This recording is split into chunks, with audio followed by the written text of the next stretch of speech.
vanishing runner of Maple Ridge. The year was 1947, and the small town of Maple Ridge, Vermont, was abuzz with excitement. A county fair had just concluded, and with it came challenges and contests that drew competitors from across the state. One such event was a foot race spanning the rugged, winding trail from Maple Ridge to Green Hollow, a neighboring village 20 miles away. Among the competitors was Daniel Graves, a brash and confident young man known for his speed and stamina. Daniel had spent the evening boasting about his abilities, claiming he could make the trek in record time. "No one can beat me on foot," he declared, his voice echoing through the fairgrounds. His friends, always eager to take him down a notch, egged him on until Daniel finally accepted their challenge. With a small group of onlookers cheering him on, Daniel set out just before sunset, his friends Thomas and Eli following behind in a rickety truck to ensure he stayed on course. The fading light cast long shadows over the trail, and the cool autumn air was thick with the scent of damp leaves and pine. As Daniel ran, he turned frequently to shout playful taunts at his friends, his laughter carrying over the rumble of the truck's engine. "Better keep up," he called, his voice full of bravado. Thomas and Eli grinned, enjoying the light-hearted competition. For the first few miles, everything seemed normal. Daniel maintained a steady pace, his figure visible in the truck's headlights. But as they approached the dense woods bordering the trail, the atmosphere began to shift. The once lively forest grew unnervingly quiet, and the golden hues of twilight gave way to a heavy, unnatural darkness. "Did you see that?" Eli asked, leaning forward in his seat. Thomas frowned, his hands tightening on the wheel. "See what?" "I thought I saw something off to the side of the trail. Looked like someone watching us." Thomas shook his head. "You're imagining things, it's just shadows." But Eli couldn't shake the feeling that they were being watched. He glanced out the window, scanning the darkened woods for any sign of movement, but saw nothing. Meanwhile, Daniel seemed oblivious to the growing unease. He continued running, his figure darting through the beam of the truck's headlights. But then, as they reached the halfway point, something strange happened. Daniel stumbled. It was subtle at first, a brief misstep that sent a cloud of dust into the air. Then, as if in slow motion, he pitched forward, his arms flailing. But before he hit the ground, his entire body seemed to dissolve into the shadows. One moment, he was there. The next, he was gone. The truck screeched to a halt. Thomas and Eli leapt out, their flashlights cutting through the darkness. They ran to the spot where Daniel had disappeared, their hearts pounding. "Daniel!" Thomas shouted, his voice echoing through the silent woods. "Where are you?" Eli knelt down, inspecting the ground. There were footprints leading up to the spot where Daniel had stumbled, but they stopped abruptly as though he had been plucked out of thin air. The earth was undisturbed, no sign of a struggle or a fall. This doesn't make sense," Eli muttered, his voice shaking. He was right here. The two men spent hours searching, their shouts growing increasingly desperate. But Daniel was nowhere to be found. Exhausted and terrified, they returned to Maple Ridge to alert the authorities. The search party that followed was extensive. Bloodhounds were brought in, but the dogs refused to approach the spot where Daniel had vanished, whining and pulling at their leashes. Locals scoured the woods, calling his name, but found nothing, no footprints, no clothing, no sign of Daniel at all. As days turned into weeks, the town was consumed by rumors. Some believed Daniel had fallen victim to a wild animal, though no evidence supported this theory. Others whispered about the shadow people, said to haunt the woods, phantom figures that appeared in the periphery of one's vision, only to vanish when confronted. Thomas and Eli, racked with guilt, couldn't let the mystery rest. They began their own investigation, poring over old maps and local legends. They learned of an old settler's tale about the Vanishing Trail, a stretch of forest where people had reportedly disappeared without a trace. The story was dismissed as folklore, but Thomas and Eli couldn't ignore the eerie similarities to Daniel's fate. One evening, a week after the disappearance, Thomas woke to find Eli standing on his front porch, his face pale and eyes wide with fear. "I saw him," Eli whispered, his voice trembling. "I saw Daniel." Eli explained that he had been driving past the trailhead when he noticed a figure standing just beyond the tree line. It was Daniel, or at least, it looked like him. He was barefoot, his clothes torn, and his skin pale as the moonlight. But when Eli called out to him, Daniel didn't respond. He simply turned and walked deeper into the woods, disappearing into the shadows. Thomas was skeptical but couldn't ignore the desperation in Eli's voice. The two men returned to the trail that night, armed with flashlights and a sense of dread. They reached the spot where Daniel had vanished, the air heavy with silence. As they stood there, the beam of Thomas's flashlight flickered, and a chill ran down their spines. From the darkness came a sound, a low, mournful whisper. It was faint at first, barely audible, but it grew louder, forming words. "Help me," the voice said, echoing through the trees. "I'm lost." Thomas and Eli froze. The voice was unmistakably Daniel's, but it carried an otherworldly quality, as though it came from somewhere far away. They called out to him, their voices cracking with emotion, but the whisper faded, replaced by an oppressive silence. They never saw Daniel or heard his voice again. To this day, the trail between Maple Ridge and Green Hollow is avoided by locals, who warn of the vanishing runner. Those who dare to walk it at night often report strange sensations: the feeling of being watched, faint whispers carried on the wind, and the sound of footsteps that stop when they turn around. And if you're unlucky, you might catch a glimpse of a figure in the shadows, a young man, running endlessly, searching for a way back. The boy on the radio. In the sweltering summer of 1982, the quiet town of Mesa Flats, New Mexico, was rocked by an eerie and unforgettable event. CB radios, popular among locals for communicating across the vast desert expanse, became the stage for a chilling mystery that remains unsolved to this day. It began on the night of August 3rd.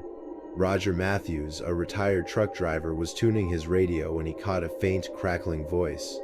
"Help, please, someone help me," the voice said, the static making it hard to hear. Roger leaned in, adjusting the dials until the voice became clearer. It was a young boy, no older than 10, speaking in a tone thick with fear. "My name's Kenny," the boy said, his words punctuated by sobs. "I'm stuck in a red truck. My daddy's not moving." Roger grabbed his microphone. "Kenny, where are you? Can you see any landmarks?" The boy hesitated. I don't know. We were hunting. There's a big rock. The truck flipped, and now I can't get out." Roger's heart sank. The desert was vast, and a big rock could be anywhere. "Stay calm, Kenny," he said. "We'll get help. Just keep talking." Word of Kenny's distress spread quickly through the CB channels, and soon dozens of people across New Mexico were listening in. Police were notified, and search teams were dispatched to comb the desert. Helicopters flew over the arid landscape, their spotlights sweeping across ravines and mesas. Over the next 2 days, Kenny's voice became a constant presence on the airwaves. His transmissions were sporadic, fading in and out as though the radio signal itself was struggling to hold on. Each time he spoke, listeners were gripped by the raw emotion in his voice. "They're not coming, are they?" Kenny said at one point, his tone filled with despair. "I'm so thirsty. It's so hot." "You hang in there, kid," Roger responded, his own voice breaking. "We're looking for you. We won't stop." But as the search intensified, so did the mystery. Kenny's signal was picked up not only in New Mexico, but in neighboring states like Arizona and Colorado. Some even claimed to hear him as far away as Canada. Yet despite the widespread effort, no one could locate the boy or the truck he described. On the third day, a chilling twist deepened the enigma. A radio operator in Flagstaff, Arizona, reported hearing Kenny mention his name was Danny, not Kenny. Another listener in Utah claimed the boy said he was from Texas. Each new transmission seemed to alter details of his identity, as though the boy himself were unsure of who he was. Skeptics began to emerge, suggesting the transmissions were a hoax or an elaborate prank. But those who had heard Kenny or Danny were adamant that the fear and desperation in his voice were genuine. By August 6th, the boy's transmissions grew weaker. "The battery's dying," he said softly. "It's getting dark, I'm scared." His final words were barely audible. "Tell my mom, I'm sorry." Then silence. The search for Kenny officially ended on August 8th, with no evidence to suggest he had ever existed. Police scoured every ravine, rock formation, and dirt road described in his transmissions but found nothing. No red truck, no overturned vehicle, no sign of the boy or his father. In the days that followed, rumors spread like wildfire. Some claimed Kenny was a ghost, reliving his final moments over the airwaves. Others believed he had been abducted and was sending cryptic messages from captivity. A few even suggested the transmissions were a tear in the fabric of time, an echo from a tragedy long past. Roger, who had been the first to hear Kenny, became a reluctant figurehead for the mystery. He insisted the boy was real, replaying the tapes he had recorded of the transmissions for anyone who doubted him. "You can't fake fear like that," he told reporters. "That boy was out there, and we failed him." In the years since, Kenny's story has become a legend in the Southwest. CB enthusiasts still share tales of hearing faint cries for help on their radios. Always at night, always from a young boy trapped in a red truck. Some claim to have captured his voice on tape, though none of the recordings have been verified. One particularly haunting account came from a truck driver passing through Mesa Flats in 1997. He reported hearing a child's voice over his radio, pleading for water. When he stopped at a roadside diner to report it, the locals simply nodded knowingly. "You heard Kenny," they said. To this day, the desert holds its secrets, and the mystery of the boy on the radio remains unsolved. Those who venture into the barren landscape often leave their CB radios tuned, listening for the faint, static-laden voice of a child lost in the vastness of time and space. And sometimes, when the wind is just right and the stars blaze bright above the empty plains, they say you can still hear him. The Woman of Glacier Pass.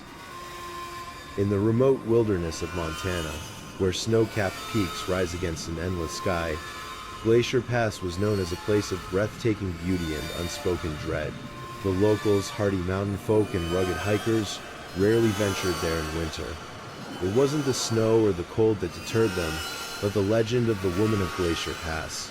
The story came to light on a frigid morning in January 1987, when two seasoned mountaineers, Ethan and Rachel Myers, set out to trek the pass. They were experienced hikers, familiar with the dangers of the wilderness, but even they couldn't anticipate the chilling discovery that awaited them. Halfway through their climb, they noticed a faint plume of smoke rising from a rocky outcrop ahead. Curious and wary they approached, their boots crunching over the frozen ground. What they found stopped them cold. There, beneath a jagged overhang, lay the charred remains of a campsite. The snow around it was scorched black, and scattered among the ashes were empty pill bottles, a rusted gas can, and tattered pieces of clothing. But what drew their eyes and their horror was the body. It was a woman, her features barely recognizable beneath the burns. Her hands were clenched tightly, as though clutching at some unseen torment. But the most disturbing detail was her face, or what was left of it. Her mouth was frozen in a silent scream, her wide-open eyes staring into the void. The Myers immediately descended the mountain to report their findings to the local authorities. When the search team arrived, they uncovered more bizarre clues. The woman's clothing had no tags or labels, and her fingerprints had been meticulously filed away. Nearby, they found a small notebook filled with cryptic symbols and shorthand notes, its pages stained with soot. Even more chilling were the tracks. Footprints led up to the campsite, but none led away. It was as if she had walked into Glacier Pass and simply ceased to exist. News of the discovery spread quickly, and the woman's identity or lack thereof became a national mystery. Investigators traced her to a series of nearby lodges, where staff remembered a woman who fit her description. Elegant, reserved, and always traveling alone. She spoke multiple languages, French, German, and English among the man kept to herself, often staying no longer than a night or two. Witnesses recalled that she always requested a room with a view of the mountains. What struck everyone who encountered her was her insistence on privacy. She paid in cash, left no personal belongings, and seemed to vanish as suddenly as she arrived. One lodge owner noted that she wore wigs, changing her appearance each time they saw her. As the investigation deepened, more questions arose. Among her belongings was a map with Glacier Pass circled in red ink. Why had she chosen such a dangerous, desolate place? The notes in her notebook, once deciphered, revealed coordinates that corresponded to remote locations across the Rockies. Each location was marked with a date, but their significance remained unclear. Then came the testimonies. A week before her body was discovered, a lone hiker claimed to have seen a woman matching her description on the trail. She was walking briskly, dressed in clothes unsuited for the frigid weather. The hiker described her face as pale, her eyes wide with fear.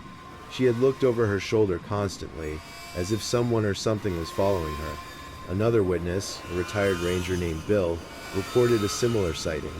She was mumbling to herself, he said. I couldn't make out the words, but she looked terrified, like she was running from something she couldn't escape. The most unnerving account came from a hunter who stumbled across the campsite 3 days before the Myers. He described hearing whispers in the wind, faint and fleeting, as though the mountain itself were speaking. When he approached the outcrop, he saw a figure-8 woman sitting by the fire. Her back was turned, and her shoulders were shaking, as if she were sobbing. I called out to her, the hunter said, his voice trembling as he recounted the story. She turned to look at me, but it wasn't right. Her face, it was like she wasn't all there, like part of her was missing. Terrified, the hunter fled, never looking back. As weeks turned into months, the mystery of the woman of Glacier Pass deepened. Without fingerprints or personal identifiers, the authorities were unable to determine her identity. Theories abounded. Was she a spy, fleeing from enemies? A victim of foul play, abandoned in the wilderness? Or something more otherworldly, a lost soul trapped between worlds? By the time spring arrived, the case had gone cold. The woman was buried in an unmarked grave in the nearby town of Cedar Bluff. Her name and story lost to the winds of Glacier Pass. But the legend didn't end there. Over the years, hikers and climbers who braved the pass reported strange occurrences. Some heard whispers carried on the icy wind, their words indistinct but filled with a sorrow that chilled them to the bone. Others claimed to see a shadowy figure moving through the snow, always just out of reach. One climber, a young man named Lucas, recounted an encounter that still haunted him. He had been scaling a treacherous ridge when he saw a woman standing at the edge of a cliff. She was dressed in tattered clothes, her hair wild and her eyes vacant. She turned to him and mouthed something he couldn't hear, then stepped forward, disappearing into the void. Lucas scrambled to the edge, expecting to see her body below, but the snow was untouched. To this day, the woman of Glacier Pass remains an unsolved mystery. Locals avoid the area, warning travelers to steer clear of the cursed trail. Those who venture there speak of a lingering presence, an unshakable feeling that they are not alone. And on the coldest nights, when the wind howls through the peaks, some say you can still hear her voice, soft and mournful, calling out from the shadows.